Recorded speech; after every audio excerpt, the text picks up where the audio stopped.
বাংলাদেশের প্রথম নারী প্রধানমন্ত্রী রোগ মুক্তি কামনায় বিনোদপুরে দোয়া ও আলোচনা সভা অনুষ্ঠিত। হৃদয় আলী প্রতিবেদনে থাকছে বিস্তারিত।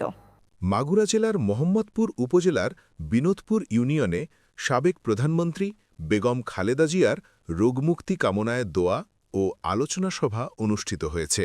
সোমবার ১৫ ডিসেম্বর বিকেলে বিনোদপুর ইউনিয়নের বিকে হাইস্কুল মাঠে এ কর্মসূচি আয়োজন করা হয়। স্থানীয় নেতাকর্মী ও সাধারণ মানুষের স্বতঃস্ফূর্ত অংশগ্রহণে অনুষ্ঠানটি উৎসবমুখর পরিবেশে অনুষ্ঠিত হয়।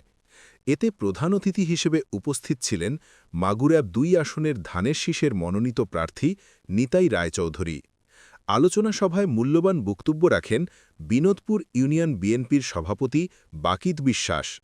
প্রধান অতিথি নিতাই রায়চৌধুরী দেশ ও জাতির শান্তি, গণতন্ত্র প্রতিষ্ঠা এবং মানুষের কল্যাণ কামনা করেন। তিনি সকল নেতাকর্মীকে ঐক্যবদ্ধভাবে কাজ করে জনগণের অধিকার প্রতিষ্ঠায় সক্রিয় ভূমিকা রাখার আহ্বান জানান। আগামী ১২ ফেব্রুয়ারি ত্রয়োদশ জাতীয় সংসদ নির্বাচনে সবাইকে ঐক্যবদ্ধ হয়ে ধানের শীষের পক্ষে ভোটের মাঠে কাজ করার আহ্বান জানান। দোয়া মাহফিলে বিনোদপুর ইউনিয়নের সকল ওয়ার্ডের নেতাকর্মীরা উপস্থিত থেকে কর্মসূচিকে সফল করেন।